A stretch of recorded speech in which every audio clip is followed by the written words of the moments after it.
One time for the flex. Two time for the pussy niggas that be talking that reckless. Three time for my little street dime shorty on the meat rhyme. Take out the Flanagan's when I want some weed time, but we never eating tongue twisting, then we rewind. What the hell is up, everybody? You're listening to the In the Sky podcast, and in this episode we have Giahni, aka ULC Giahni, member of ULC Urban Legends Cult. How are you today? Yo, I'm good, bro. How you doing? Thank you for having me. Hey, thanks for being on. It's always a pleasure to have one of you guys on there. Alright, so we're going to start off light. How old are you? I'm 19. Okay. Just turned 19 in November. Okay. Happy birthday. You do anything for your birthday? No, not really. Just spend it with the fam, cut some cake, and then my boy actually threw like a little Betty for me at his property. So yeah, that was pretty cool. I can't even lie. But yeah. Now, where are you from? I was born in Miami, but like my family, like my ancestors and all that, they're like from Haiti and France and all that, like a whole bunch of places. Like my grandma, she's from Haiti, but my grandpa was from France, and then they had my mom and her brother and stuff, and then yeah, like they had my mom down here, and she had me in Miami. Okay, that's cool. That's some cool roots, French and Yeah. Haitian. Yeah, it's pretty deep. Now, what was your upbringing like? Like growing up in Miami? It was different from I wouldn't say like different, but like basically your typical Black American, no, not Black American, my fault, but no, like single parent household, and like it was just my mom and my two sisters and me growing up, so I had to think quicker, you know. Okay, so what was that like, being in a single parent household? It was humbling. I grew up. I guess I grew up quick, but it was worth it because all my experiences led me to right here where I'm at right now, like chasing my dreams, pretty much. What sort of experiences would you say like kind of Oh, pushed you okay. for your? I would say, let's say, like there would be like late payments, and I would see my mom like not like have enough money to pay a house bill or pay like a light bill, and then we'd have to like deal with no lights for a couple of days, and like just seeing my sisters go through that, and like not knowing I couldn't, like there's not much I can do, like it was just really like something that was on me, and then something I just used to like towards my talents to like. When did you start like music, and like what really made you go towards that direction of like hip hop and where you are today? It's been with me throughout like basically my whole life. Like my mom, she's a big hip hop and R&B, like neo soul fan. I grew up listening to a whole bunch of R&B, and my cousins, they're like big on the hip hop scene. So like ever since I was like little, that was just like wheeled it into me, and I like carried it on like to wherever I went. Like I always like had my headphones in since I can't even tell when, but like ever since like middle school, I'd say I'm always walking around with like headphones in. So like I don't know, music's always just been there, around there. Now I The know only we thing all I have. watched on my phone. Oh, what you Continue? say? Oh no, it was nothing serious. You can continue. Now I know we all have that phase where we actually like start listening to music. Like, when you're a kid, you're like, hear the song on the radio. I really like this song or whatever. But Yeah. then you go to a phase where you start to like willingly like search up a song that you really like and listen to it. When would you say that was, and like with who? I would say that would probably be with Lil Wayne, to be honest with you. When I first like hearing his sound was what like first attracted me, and so like when I first got like the access to like searching up different music, like I went like from like what I knew, and like I started off with Lil Wayne, and then as of now my favorite artist is J. Cole. So like I don't know, I get into depth with that, I guess. Yeah, Mhm. a lot of people like to hate on J. Cole, I, Uh-huh. I don't know for what reason. Like, have you caught that any? Like, if you're ever talking about him, you're like, oh, he's I feel like ass. I feel like it's like a bandwagon hate. Mm-hmm. Like it's a bandwagon hate for sure. Cause like if I don't know, I listen to like his story. Like I listen to like his story. He has like a similar story to me. So like I resonate with his words a lot. So Mm-hmm. like the stuff that he means, it like brings me back like on a trip to like from like high school and all that. Like it just brings me back a whole bunch of memories. So like being able to like clear your mind and not like tell lies and stuff. Like being truthful on the tracks, it can really like I don't know can help somebody go, like get through stuff. And I feel like he does it like a perfectly good job. Like he does a well job of doing that. And I don't know that catches my attention. That's mad appealing to me Oh yeah, for sure, for sure. He's really good. for He really sure. does. It really is a bandwagon hate. It all started from uh, Little Pump and And Smoke that's not Perp. even yeah, but like, yeah, that's like a whole bunch of like that's not even like the same like category, you know. Yeah, So I can't even like see why he's like couldn't even like hate about that. yeah. I mean, I don't have anything against either of those two. All respect to him. I support him. Anybody that is making their way in the game. But like, For sure, for sure. I don't know why they gotta come at J. Cole like that. Just for the clout, or I don't know. Me neither. And he was the first person signed to Jay-Z's label to Rock Nation. He was like the first person they signed. That means something. Hope's a god. Like Hope, that man has seen everything in the game. Like he's been Oh through yeah, everything. And being the first person on the label, that shows that man's talented. for sure. He's something else, man. He's one of my favorites. He's awesome. For sure. Now back to you. um, what inspired you to start taking it serious? Like, I'd say when I don't know, I've noticed as I write like more about like my sad like moments. Like I just noticed the motion, like I don't know, the rush I'd get, like knowing like damn I was like what, like I could write, like I could write this and stuff like that, and like it just like clearing that off my chest, like it's a moment of clarity. So I don't know, like being able to do that and like get paid for it would be like a dream. And I feel like I'm settling for corporate America too quickly, and like not getting a chance to like shoot at my dream. So I don't know. I want to die like knowing that I gave it a shot. You know. mm-hmm.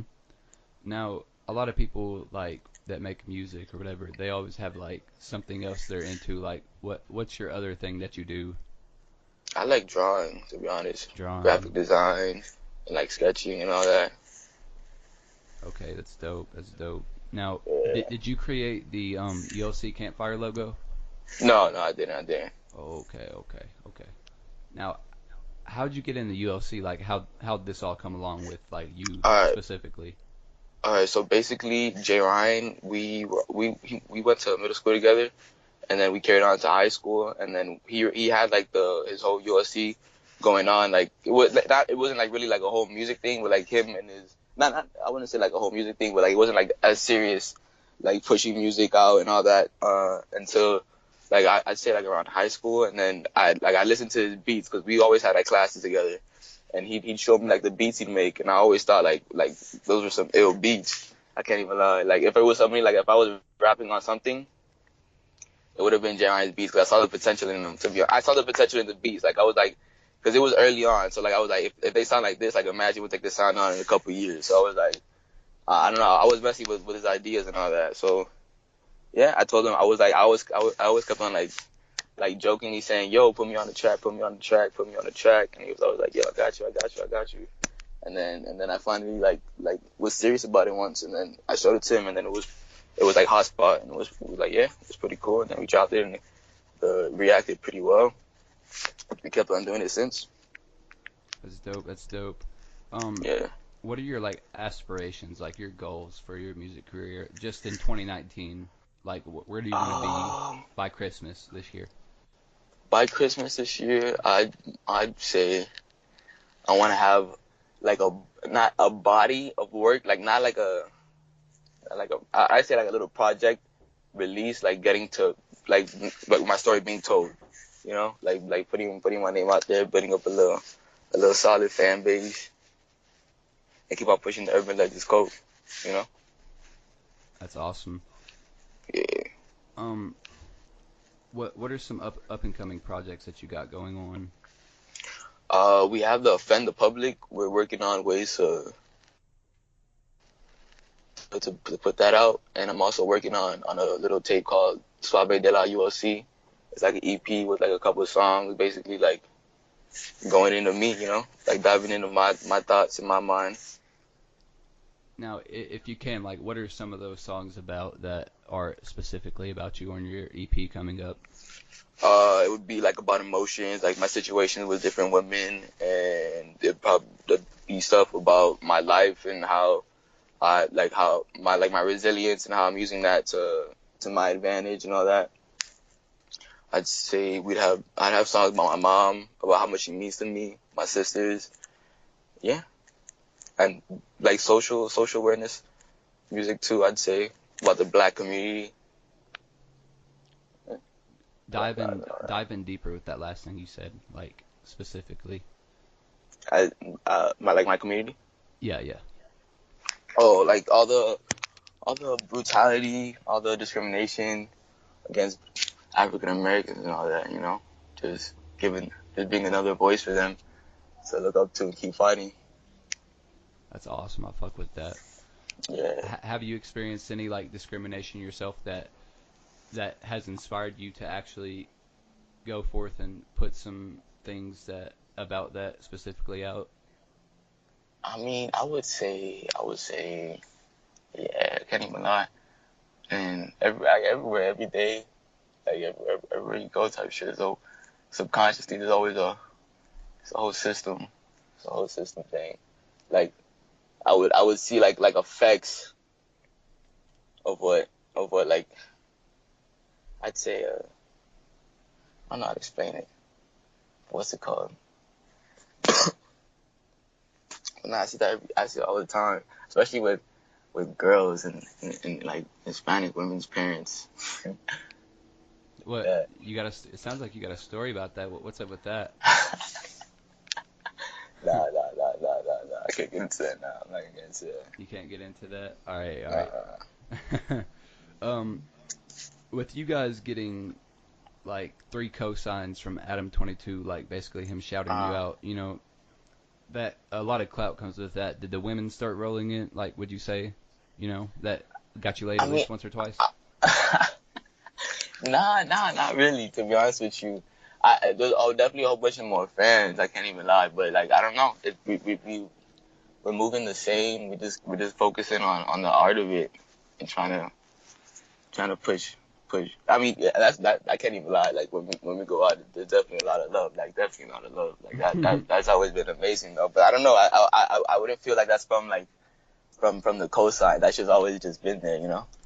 Yeah, I do look through you guys' Instagrams like before I'll do an interview. Like I'll get some content, some little bit more of a underlying context on you guys each individually, and it really does seem like you guys have like a strong foundation for something that's going to be awesome, like for sure. For sure. Especially like from the high school we came from, like everybody there was like a whole family. So we just made like we just had good relationships with everybody. So I don't, it's actually I don't know. I guess it's like showing.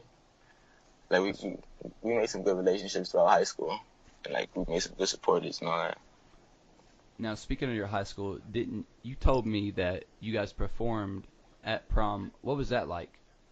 Oh, that was fun. That was amazing. That was a great way to end off high school. I can't even lie. It was like a movie. I bet. It was our prom after party, and then and and everybody like yeah we rented out this warehouse, and there was like a stage, and the senior class was there, and we're just on stage performing the songs that we had out, and then everyone was just like. Everyone was like messing with. Everyone was like saying the lyrics and all that, and I was just like, "Damn, this is really going down right now." Like, That's hard. That's cool, for real. really. It was loud. It was loud. It made me think like, damn, if we could do this like forever, that shit would be amazing. It was just like reassurance, like damn, I want to do this for sure. Now, with like the clout definitely comes the haters. Now, is there any situations that you can tell me about regarding to people just kind of dissing on you guys because you guys get more recognition or something? I mean, yeah, but like, if there's no hate, I mean, we're not doing something good. Like, there's always gonna be haters, to be honest with you. Mm-hmm. There's always gonna be haters, but we just use that as motivation to keep on, just keep on working, you know? Are there any of those situations that you can elaborate to me? I would say, no, not really. I don't really put myself out there for haters to come at me, but I would say, I don't know, Caleb. I'd say Caleb, he, I don't know, he's more on the Twitter scene. Like he's more active on social media. So I feel like he'd have more stories on that. Okay, that's dope. That's dope. We'll get to him Yeah, for sure. yeah, I for sure, will. for I sure. He will. definitely has some stories on that for sure. Because he's more on the social media scene. So you would say like out of everybody in ULC, like you're the more low key, set back, like kind of keep to yourself in a way as far as like putting stuff out As there about yourself. as far as artists go, I'd I'd I'd say so. But USC, there's like more like there's like deeper ties in USC, and like there's a whole bunch of other people like you. It's like there's a whole bunch of us. But like as of the people that make music, I would say I'm one of them. Yeah, but that's gonna start changing in 2019. Though I can't even lie. I'm working. How so, like specifically? I'm working on new music, new content. I'm working on the project. I'm trying to push that actually really soon to see what 2019 could bring with that. Hey, it's got the world to bring with it if you're down for it. You know what I mean? Hopefully. Um, what are some of the songs called on your upcoming EP? There's a song called Cleopatra. I would say there's a song called Suave's Interlude, Urban Legend Soldier, and Implosion. But that's all. I'm not gonna. That's all I have so far. Like that's all I know of so far. What are some of those songs about? Like Cleopatra. Um, That Cleopatra. sound interesting. Yeah, it's about one of some relationship of mine. I'm talking about one of my relationships, or like I would say like I'd sum up like my relationships, you know, all my feelings about like the relations I've had, like the serious relations I've had, like in the song. Now, do you have? I was actually talking to Jirok 3 4 days ago, whatever. Uh, He was telling me about how you guys were kind of kicking the door open with all of this like hype music, which is like you know what I yeah, mean, which is hard, yeah. but you guys are really gonna the real hook in your guys' just whole thing is like the songs that you guys have to appeal to emotions. Do you have any songs that are on the upcoming um, project for ULC that would appeal to the emotions? We would. I can't even lie. I think, yeah, we would. We do. Oh, I'm just talking about you yourself. Oh, yeah. Actually, I do. Catch Me If You Can. There's gonna be a track called Catch Me If You Can, where, yeah, I talk I go in depth about myself, about my life. Can't even lie. That's where like at first, that's the first verse I wrote like about myself, where I was like, oh snap, for sure, for sure. So I'm excited to release that one. I can't even lie. I'm excited to release that track. I'm Yeah. excited to listen to it, sir. Thank you. I appreciate that. Sir. Okay. Um. Now, when you are making music, uh, and you know how you say you're inspired just by like how you feel that black people are being treated in the U.S. and like past relationships, and yeah, in my life, like my life yeah, situation. yeah, in your life situation, your upbringing. Motivated by everything, everything. What other things like you say something random that sparks your fire to make you want to go in the studio? What would that be?